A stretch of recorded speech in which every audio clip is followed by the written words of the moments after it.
6 months had passed since Commander Zektar first heard human music. Now he stood in the garden dome of the expanded moon station, watching human children and young Althari play together. The children laughed as they chased each other between rows of earth flowers and alien crystal trees. "It still amazes me," Zektar said to Dr. Grant, who stood beside him. "What does?" Lisa asked. "How quickly they adapted to each other," Zektar replied. "Human children and Althari youth, playing games that neither species invented alone."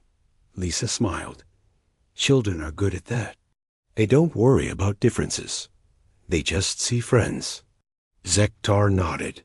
3 of his ships had returned to the Confederation, but one had stayed, along with 60 volunteers who wanted to learn what Captain Veltar's crew had discovered. "Commander," Jake Morrison approached them, floating in the low gravity.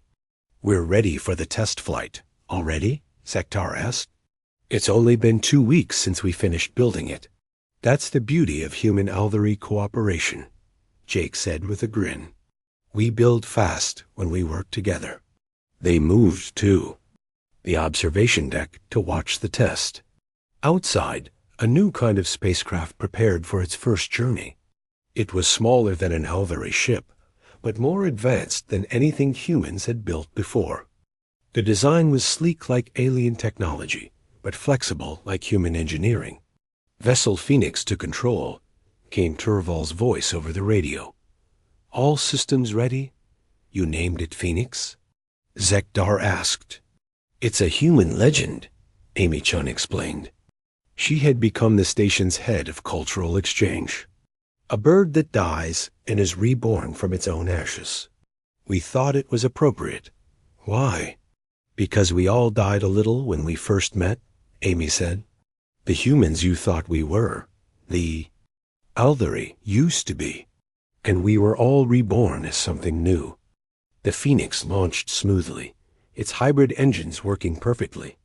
It moved with Althari precision, but had human adaptability built into every system. "Beautiful," whispered Nalthar, who now served as the station's head librarian. His quarters were filled with books from both worlds.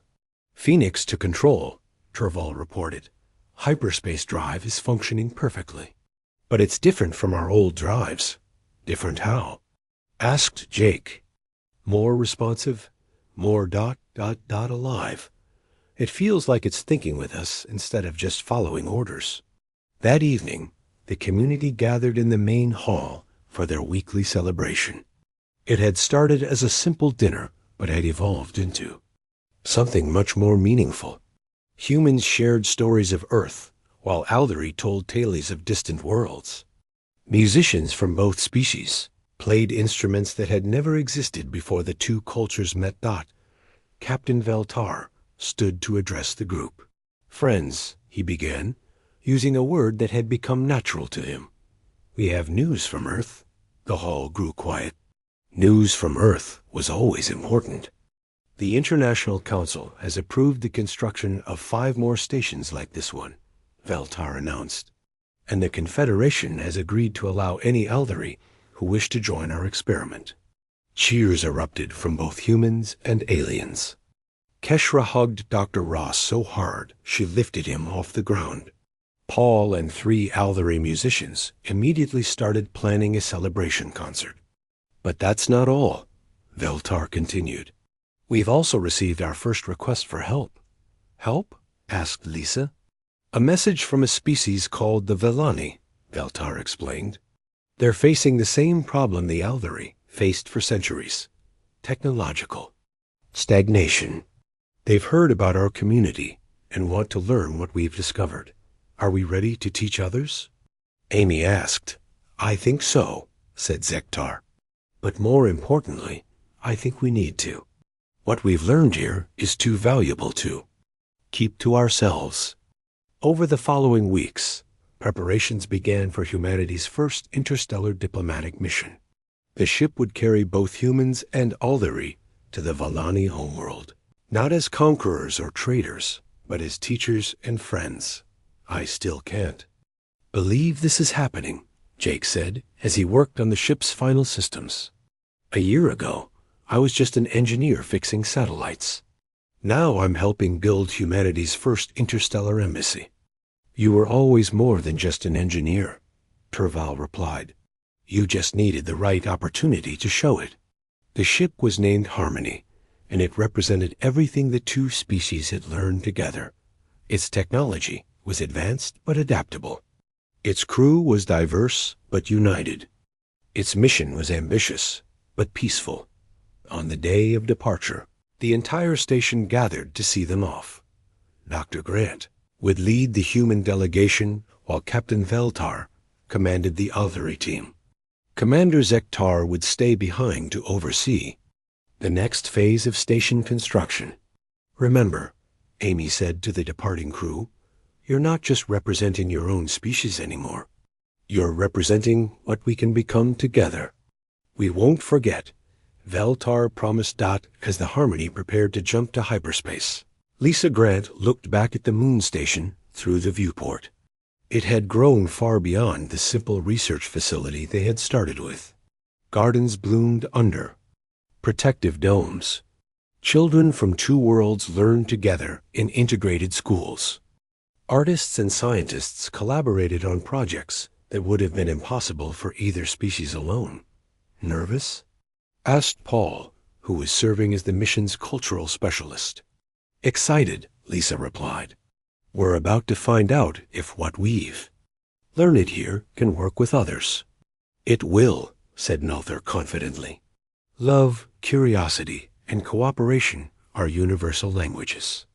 The Harmony jumped to hyperspace, carrying its message of hope to the stars. 3 years later, the network had grown to include 7 species across 12 worlds. The Vellani had embraced human creativity and Aldari precision to solve their full resource problems. The crystal-based Genti had taught everyone new forms of art that existed in 4 dimensions. The gaseous Nefri had shared music that could only be heard by multiple species, working together. Captain Veltar, now Admiral Veltar of the Interspecies Cooperation Fleet, stood on the bridge of the newest station. This one orbited a young star system where 4 different species were learning to build a shared colony. "Admiral," his communications officer reported, "we're receiving a message from a previously unknown species. They call themselves the Kandori. They say they've heard about our alliance and want to join." Veltar smiled. The word unknown no longer frightened him. Every unknown species was simply a new opportunity for growth, learning, and friendship. "Send them our standard welcome message," he said, "and prepare a cultural exchange package." "Yes, sir. What should we include?" Veltar thought for a moment. "Music from all 7 species. Art that shows what cooperation looks like. And stories. Lots of stories about how different peoples can become family." As the message transmitted across space, Veltar remembered the desperate captain who had arrived at Earth seeking only fuel. That being seemed like a stranger now. He had been efficient but empty, powerful but purposeless. "Sir?" his officer asked. "Is there anything else?" "Yes," Veltar said. "Add a personal note. Tell them that we came to the universe seeking fuel for our ships. But the species we've met have given us something far greater, fuel for our souls." Down on Earth, Dr. Grant was now Director of Interspecies Relations. She sat in her garden office, reading reports from stations across the galaxy. Children who had never known a universe without cooperation were growing up to become explorers, artists, and peacemakers. They spoke multiple alien languages as naturally as their own. They created art that no single species could have imagined. Her assistant, a young Aldari named Bentar, brought her tea. "Director, the newest station reports that the Kandori delegation has arrived safely. They're very excited about learning human music." "Good," Lisa said. "And how are our newest human volunteers adjusting to Genti crystal singing?" "They love it," Bentar said with a smile that would have been impossible for an Aldery a few years ago. They say it makes them feel like they're part of something bigger than themselves. Lisa nodded. That feeling, being part of something bigger, had become the foundation of everything they built together. As evening fell on Earth, she looked up at the stars. Each point of light might hold new friends, new teachers, new possibilities for growth. The universe that had once seemed empty and cold now felt warm with potential. Humanity had started by offering fuel to desperate strangers. Now they were offering something much more valuable to anyone willing to receive it. The promise that no species had to face the cosmos alone, and that together they could all become more than they ever dreamed possible. The age of cooperation had begun, and it would spread to every corner of the galaxy, one friendship at a time. 2 weeks after the solar flare crisis, Captain Veltar received the message he had been dreading. The communication came directly from High Command of the Aldery Confederation, appearing on his private screen in urgent red letters. Captain Veltar, the message read, "Your extended mission is denied. Return immediately with required fuel and full report. Do not engage further with local species. Confederation ships are being dispatched to ensure compliance." Veltar stared at the message for a long time. Then he called his senior officers to his quarters. "We have a problem," he told Turval, Keshra, and Melthar. He showed them the message. "When will the other ships arrive?" Keshra asked. 5 days, Veltar replied. "What will we tell them?" Turval asked. Veltar looked at his 3 officers. 3 months ago, they had been perfect Aldery soldiers, efficient, obedient, and emotionless. Now Turval wore a small, human-made pin on his uniform. Keshra had learned to smile. Melthar carried human books everywhere he went. "What do you want to tell them?" Veltar asked. "The truth," said Melthar. "That we have found something here worth protecting. That we have become better than we were," added Keshra. "That we don't want to go back to the old way," finished Turval. Veltar nodded slowly. "Then we need to prepare for a difficult conversation." On Earth, Dr. Grant was having her own difficult conversations. She sat in a secure meeting room with world leaders, military commanders, and her science team. 3 more alien ships?" asked the president. "How big?" "Each one is about the same size as Captain Veltar's ship," Jake reported. "But these look different. More weapons, more armor." "Are they hostile?" asked General Brown. "We don't know," Lisa said. "But Captain Veltar seems worried about them." "Maybe we should attack first," the general suggested. "We've learned a lot about their technology. We might have a chance." "Against 1 damaged ship, maybe," said Dr. Chun. "But against 4 ships, we wouldn't last 10 minutes." "So what do we do?" the president asked. Lisa looked around the room. 3 months ago, the answer would have been simple: surrender or fight. But now there was a third option. "We trust our friends," she said. "On the moon station, humans and aliens worked together to prepare for the arrival of the Confederation ships. But they weren't building weapons. They were building something much more powerful. Are you sure this will work?" Jake asked Turval as they assembled a large communication array.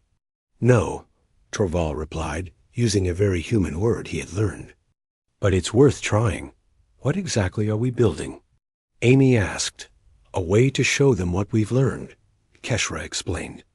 "In our culture, seeing is believing. We need to show the Confederation officers what cooperation looks like." The plan was simple but risky. When the Confederation ships arrived, they would see humans and aliens working together as equals.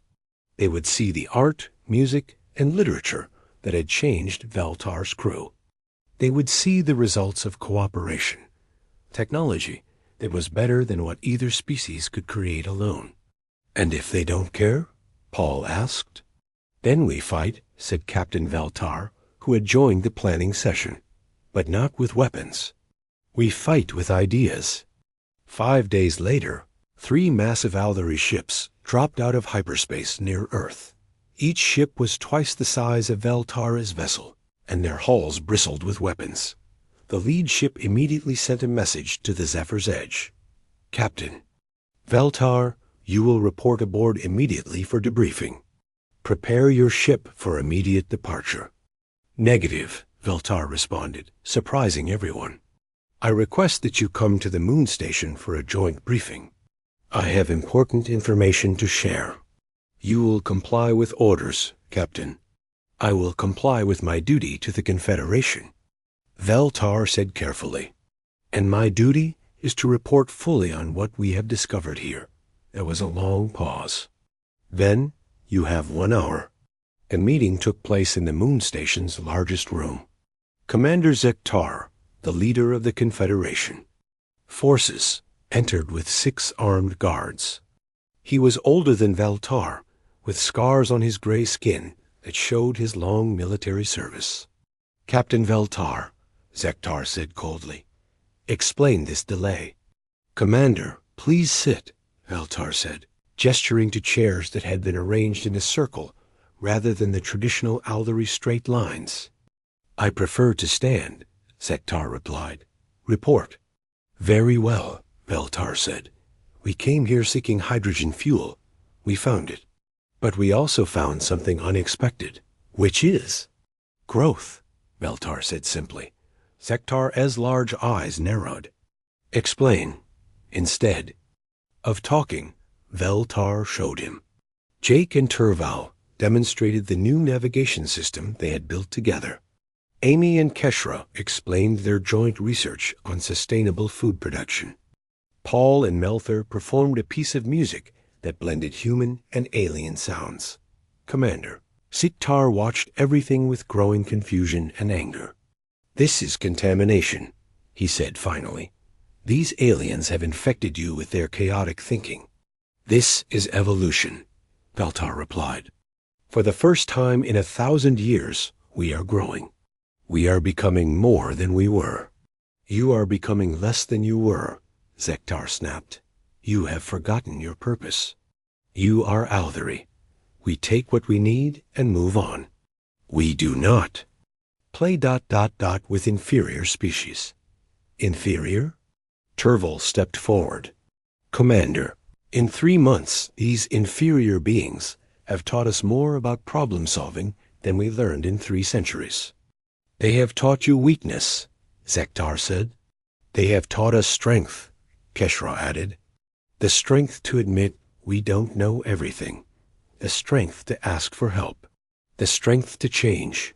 "Enough," Zektar commanded. "Captain Veltar, you will order your crew to board our ships immediately. This planet will be stripped of its fuel resources, and we will depart." "No," Veltar said quietly. The words seemed to echo in the room. Zektar stared at him in shock. "What did you say?" "I said no," Veltar repeated, louder this time. "I will not allow you to harm these people. I will not allow you to steal their resources. And I will not return to a life of empty efficiency when I have seen what cooperation can accomplish." "You are in violation of direct orders," Zektar said. "I can have you executed for treason." "Then do it," Veltar said calmly. "But first, let me show you something." He activated the room's main display. It showed the solar flare crisis from 2 weeks earlier, humans and aliens working together, saving both Earth and the Aldery ship. "Watch how they responded to danger," Veltar said. "They didn't run. They didn't surrender. They found a way to protect everyone, even though it meant risking everything." "Foolish sentiment," Zektar said, but his voice was less certain. "Watch how they solve problems," Veltar continued. The display showed Jake and Turval working on the navigation system. "They don't just fix things. They make them better." "Watch how they treat strangers," Veltar said. The display showed the first meeting between humans and aliens, with gifts of art and music. They offered friendship before they knew if we deserved it. Commander Zektar watched in silence. His guards watched too. And slowly, something changed in their expressions. This is what we could become, Veltar said. Not just efficient machines taking fuel and moving on, but beings capable of growth, creativity, and connection. It is not our way, Zektar said, but his voice lacked conviction. It could be, said Melther, holding up one of the human books he had learned to love. Commander, when did you last feel wonder? When did you last learn something that changed how you see the universe? Zektar was quiet for a long moment. It has been a very long time. It doesn't have to be, Keshra said gently. You could stay. You could learn. You could grow with us. And if I refuse? Zektar asked. Then you return to the Confederation and report that Captain Veltar's crew has chosen to remain on Earth, Veltar said. We formally request asylum. You would give up everything? Your ranks, your homes, your people? We would gain everything, Terval said. Purpose, growth, and friends who value us for who we are becoming, not just what we can do. Commander Zektar looked around the room. He saw humans and aliens working together as equals. He saw technology that was better than anything the Confederation had ever built. He saw people who looked happy. I need to think, he said finally. Take all the time you need, Dr. Grant said, speaking for the first time since the meeting began. But while you're thinking, would you like to hear some music? 4. The first time in decades, Commander Zektar smiled. 3 months had passed since the aliens first arrived. Captain Veltar stood in his ship's main control room, but he barely recognized his own crew. They laughed now. They asked questions about things that had nothing to do with their jobs. They had even started decorating their personal spaces with human art. Captain, Keshra approached him. She was carrying a small earth plant in a pot. Dr. Chun taught me how to grow flowers. She says they serve no purpose except beauty. And you find this interesting? Veltar asked. I find it. Keshra paused, searching for the word. ... Wonderful. I had forgotten that things could exist just to be beautiful. Veltar looked at the small yellow flower. In his 300 years, he had never thought about beauty for its own sake. Everything in his world had a purpose, a function, a reason for existing. Permission to keep this in my quarters? Keshra asked. Granted, Veltar said, surprising himself.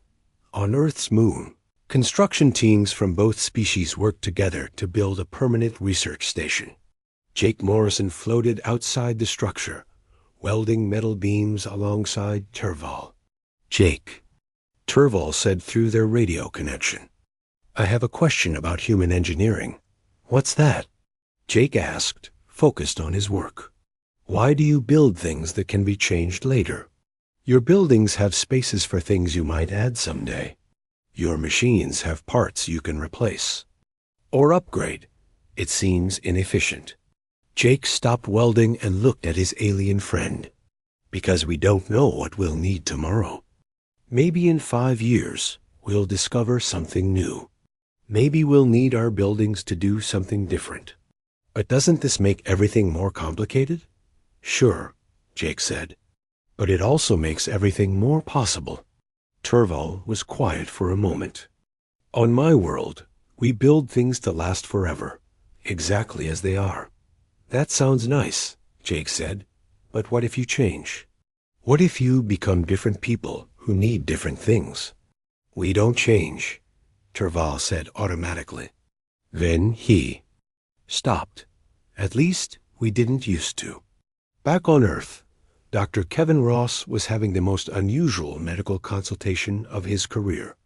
Melther sat on an examination table in the hospital, looking nervous. You said you were having trouble sleeping? Kevin asked. Yes, Melther replied. For the past week, my mind has been very active when I should be resting. I think about music, about the stories Dr. Martinez shared, about the taste of human food. Kevin smiled. That's not a medical problem. That's curiosity. Curiosity? Yes. Your brain is excited about all the new things you're learning. It wants to keep thinking about them. Is this normal for humans? Very normal, Kevin said. Especially when we encounter something really interesting. The solution isn't medical treatment. The solution is to feed your curiosity. I don't understand. Kevin pulled out a tablet and showed Melther some pictures. These are books. Humans write down stories, ideas, and discoveries. When our minds are too excited to sleep, we read. We learn more. Melther stared at the images of books with fascination. You preserve knowledge in physical objects? Some of it, Kevin said. Would you like me to teach you how to read human books? Yes, Melther said immediately. Yes, I would like that very much. Meanwhile, something more serious was developing in space. Dr. Lisa Grant floated in the moon station's communication room, watching data streams from Earth's satellites. Paul, come look at this, she called to Dr. Martinez. Paul drifted over to her station. What is it? Solar activity, Lisa said, pointing to the readings. There's a massive solar flare building, bigger than anything we've seen in decades. How bad? Bad enough to damage satellites, disrupt communications, maybe even knock out power grids on Earth, Lisa said. And it's going to hit in about 6 hours. Paul looked worried. What about the alien ship? I don't know, Lisa said. We need to warn them. She opened a communication channel to the Zephyr's Edge. Captain Veltar's face appeared on the screen. Dr. Grant, he said. What can I do for you? Captain, we have a problem. Our sun is about to release a massive energy burst. It could damage both our technology and yours. Veltar's expression didn't change. We will move to a safe distance and wait for the danger to pass. What about Earth? Lisa asked. What about our satellites and power systems? That is not our concern, Veltar said. Our ship's safety comes first. The communication ended. Lisa stared at the blank screen, feeling disappointed but not surprised. She had hoped the aliens might help, but they were still thinking like the species that had arrived months ago. But 30 minutes later, Turval contacted the moon station directly. Dr. Grant, he said, appearing on a private channel. I have an idea about the solar flare. I'm listening, Lisa said. What if we don't run from it?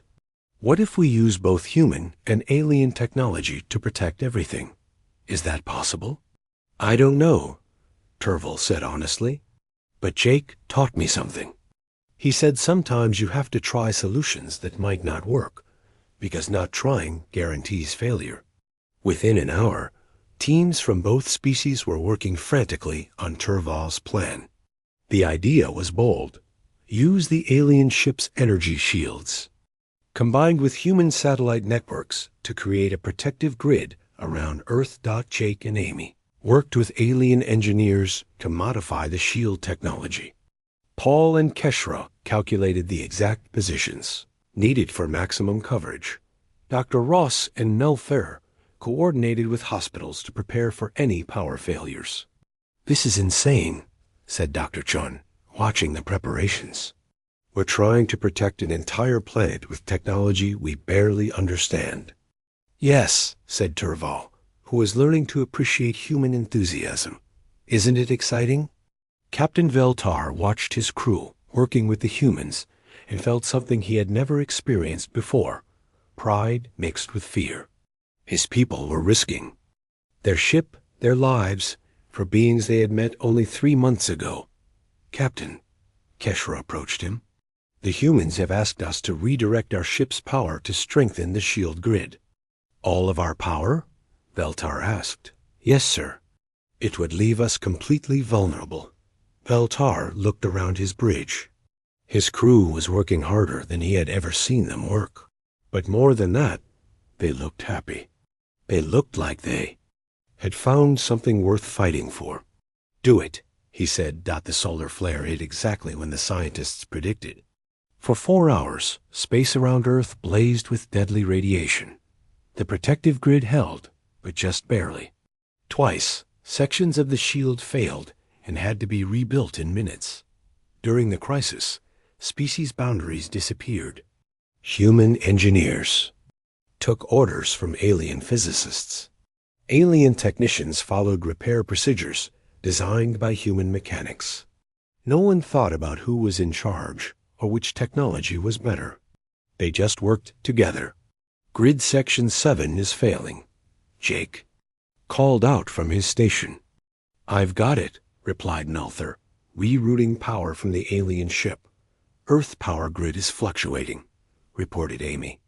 Switching to backup alien generators, said Keshra. For 4 hours, 2 species that had never met before worked as one team. When the danger finally passed, they had saved both Earth and the alien ship. In the aftermath, Captain Veltar found himself in the moon station's main room, surrounded by exhausted humans and aliens. Everyone was talking and laughing, sharing stories of the crisis they had just survived together. Captain, Dr. Grant approached him. Thank you. Without your ship's power, we couldn't have done it. Without human ingenuity, we wouldn't have tried, Veltar replied. Dr. Grant, my crew has changed since we arrived here. They think differently. They act differently. Is that bad? Lisa asked. Veltar looked around the room. Turval was showing Jake how alien engines worked. Keshra was teaching Amy to read alien mathematics. Melthur was reading a human book about poetry. No, Veltar said slowly. I think it might be the best thing that has ever happened to us. What do you mean? We came here seeking fuel for our ship, Veltar said. But you've given us something more valuable. You've given us the desire to grow, to become more than we were. Dr. Grant smiled. You gave us something too. You showed us that we're not alone in the universe, and that different kinds of minds can work together to solve problems neither could solve alone. That night, as both species rested after their shared victory, Veltar made a decision that would change everything. He sent a message to the Aldari Confederation, his home government. The message was simple: mission delayed, requesting extended time for cultural research.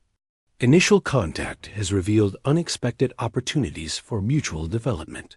He didn't mention that his crew had fallen in love with human curiosity.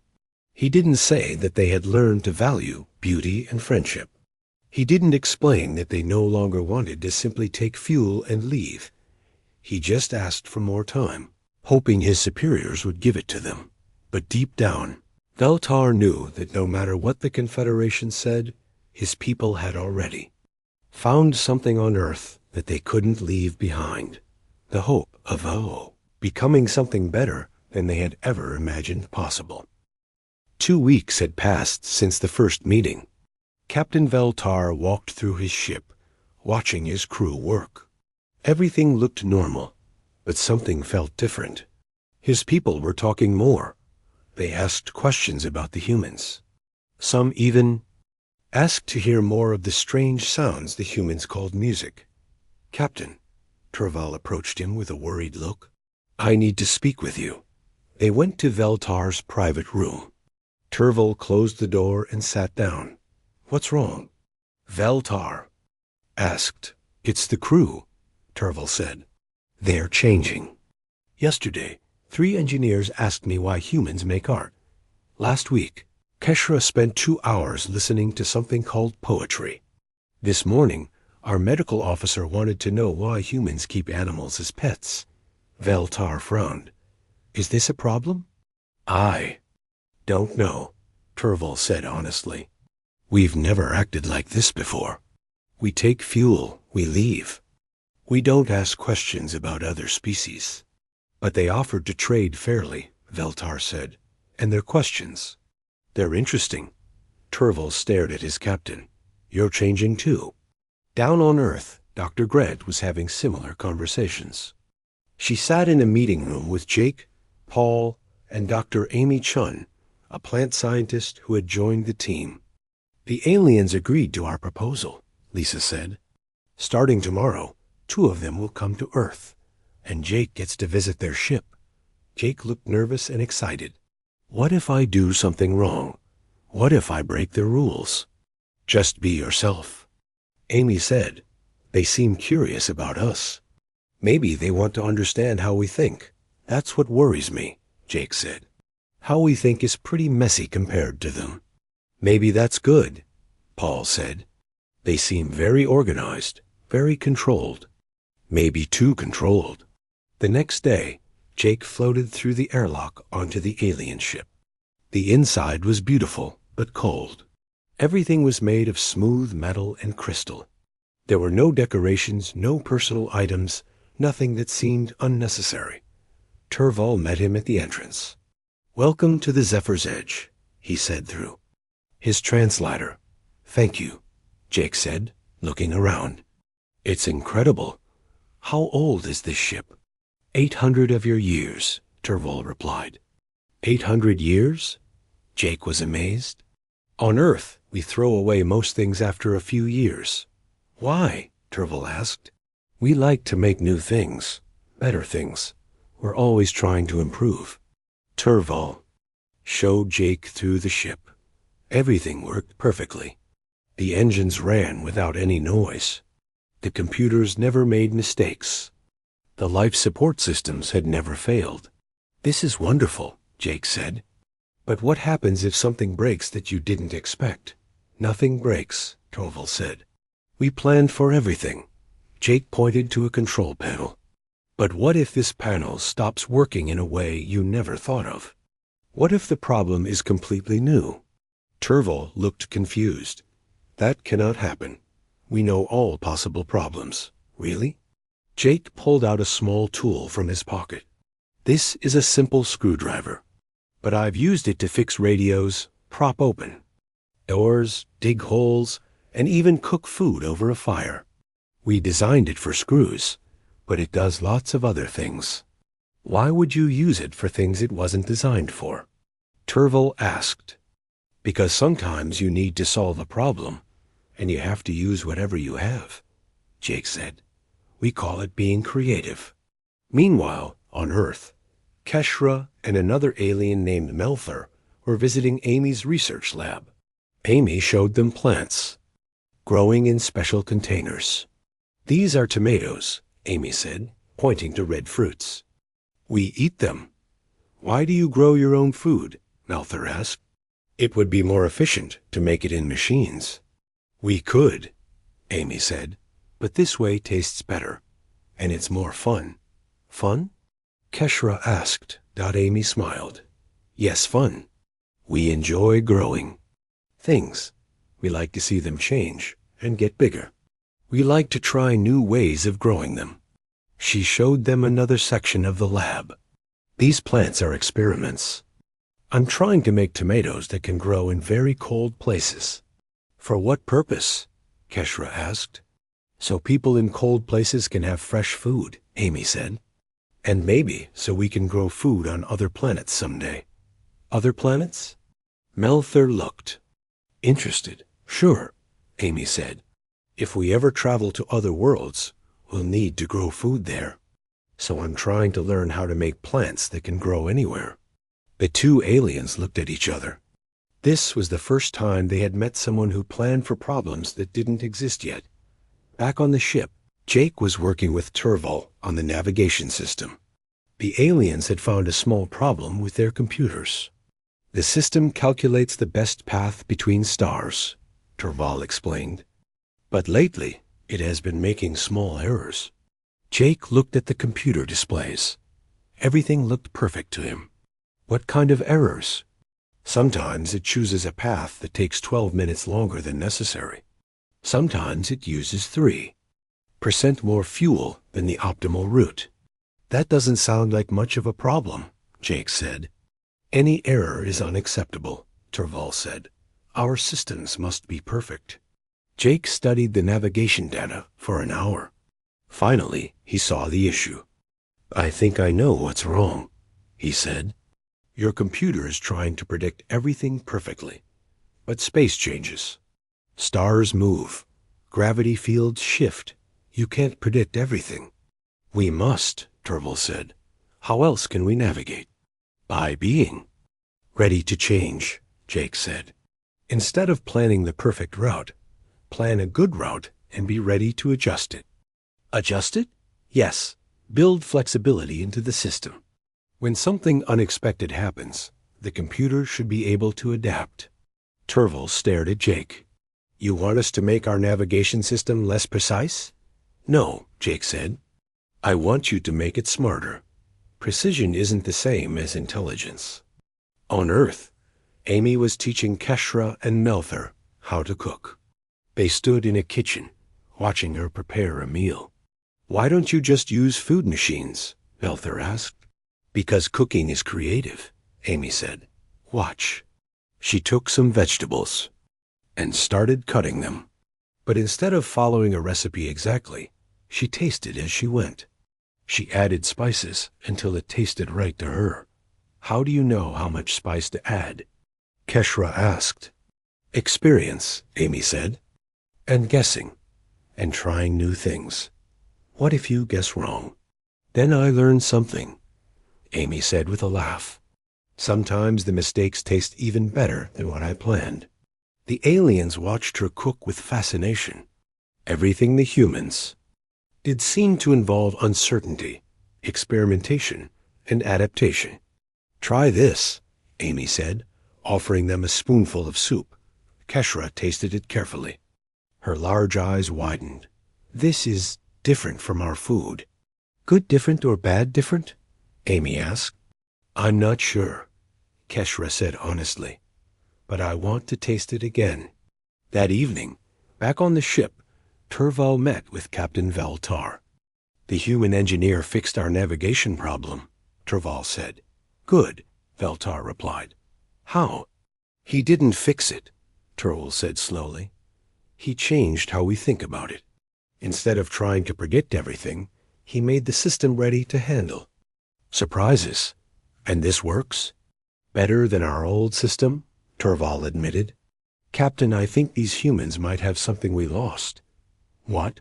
The ability to grow, to change, to become better than we were. Veltar was quiet for a long moment. Is that good or bad? I don't know, Terval said. But for the first time in decades, I'm excited to find out. Down on Earth, Lisa Grant sat in her office, reading reports from the day's exchanges. The aliens were learning human ways of thinking, but more importantly, they seemed to be enjoying it. Paul Martinez knocked on her door. Dr. Grant, I just got word from the alien ship. They want to extend the exchange program. For how long? Lisa asked. They didn't say, Paul replied. They said they need more time to understand what we're teaching them. Lisa smiled. What we're teaching them? That's what Captain Veltar said. He wants to know more about creativity, adaptation, and... Paul checked his notes. The courage to try new things. Lisa looked out her window at the stars. The aliens had come for fuel, but they were discovering something else entirely. They were learning that there was more to existence than perfect efficiency. And for the first time since the aliens arrived, Lisa began to wonder if this exchange might change both species forever. Captain Veltar stood in front of the main screen on his ship. The blue planet below looked small and unimportant. But his ship needed fuel, and this planet had what they required. His long fingers touched the control panel as red warning lights flashed around him. Captain, the core is failing faster than we thought, said his engineer Terval. The tall alien's skin was pale gray, and his large eyes showed worry. We have maybe 2 days before total shutdown. Veltar nodded. In his 300 years of life, he had done this many times before. Find a planet with the right fuel. Take what they needed. Leave. The species living on these worlds never fought back. They were always too weak, too scared, or too stupid to resist. What do we know about this world? Veltar asked. They call it Earth, replied Keshra, his second in command. She pulled up data on her screen. The beings there are called humans. Very primitive. They use chemical rockets and simple radio waves. No real weapons to speak of. Perfect, Veltar said. Send the standard message. On Earth, Dr. Lisa Grant was having coffee in her office when every screen in the building started flashing. She worked for the government, leading a small team that watched for signals from space. For years, they had found nothing. Today, that changed. Dr. Grant! Jake Morrison ran into her office. The young engineer looked excited and scared at the same time. You need to see this. We're getting a signal from orbit. Lisa followed Jake to the main control room. Dr. Paul Martinez was already there, typing fast on his computer. The older man had spent his whole life studying languages, but he had never seen anything like this. It's mathematical, Paul said without looking up. Simple patterns. They're trying to talk to us. Who's trying to talk to us? Lisa asked. Jake pointed at the big screen. It showed a dot moving around Earth, but as the computer enhanced the image, they could see it was not a dot. It was huge. It was a ship. How big is that thing? Lisa whispered. About 5 miles long, Jake said, and it's not from here. The alien message was simple. The computer translated it into words that appeared on the screen. We require hydrogen fuel. Comply. Lisa stared at the message. Her heart was beating fast, but her mind was working. This was first contact with aliens. But they weren't saying hello. They were making demands. What do we do? Jake asked. Lisa thought for a moment. The alien ship was huge and probably had weapons they couldn't imagine. But something about the message bothered her. It was so cold, so empty of any real communication. Paul, can you send a message back? She asked. I think so, Paul said. What do you want to say? Lisa smiled. We'd be happy to discuss an exchange. What can you offer in return? On the alien ship, Veltar stared at the human response. He read it 3 times. Then he called Keshra to look at it. I don't understand, Keshra said. Are they asking for payment? It seems so, Veltar replied. He had never seen this before. Usually, species just gave them what they wanted, or they tried to fight and lost quickly. But these humans were doing something different. Should we just take the fuel? Turval asked. Our weapons could destroy their cities in minutes. Veltar considered this. It would be easier. But something about the human message interested him. They seemed calm, not scared, not angry, just curious. No, he said finally. Let's see what they're thinking. Send a response. Tell them we want to meet. Back on Earth, Lisa was in a meeting with world leaders. The president sat at one end of a long table. Military generals filled most of the other seats. Everyone was talking at once. We should attack first, said General Brown. If we wait, they might destroy us. With what? Asked Dr. Grant. Our biggest weapons are like toys compared to their ship. So what do you suggest? The president asked. We talk, Lisa said. They agreed to meet. That means they're thinking beings, not just killers. If they wanted to destroy us, they would have done it already. Or maybe they're playing with us, General Brown said. Maybe, Lisa agreed. But talking is our only chance. If we try to fight, we lose. If we try to run, we can't. So we talk. The president was quiet for a long moment. Finally, he nodded, set up the meeting. 3 days later, Lisa floated in a small space station that both sides had built quickly. It was simple, just a metal room with air and basic equipment. She wore a spacesuit, just in case. Jake and Paul floated beside her. They had brought gifts, a small computer with Earth's music, art, and books.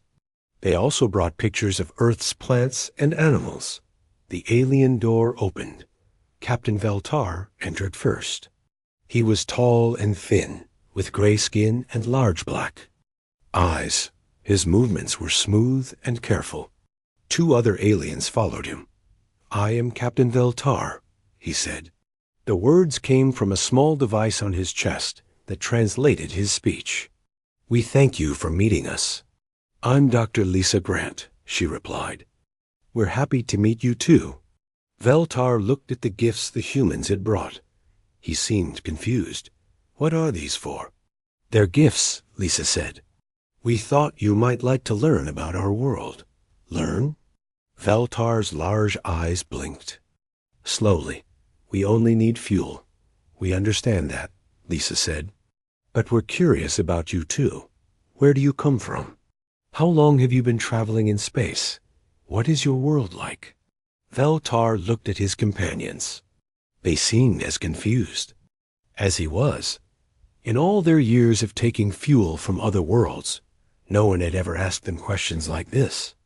"Our world is far from here," he said slowly. "We have traveled space for many thousands of your years." "That's amazing," Jake said. "How did you learn to build ships like yours?" Again, Veltar seemed surprised by the question. "We ...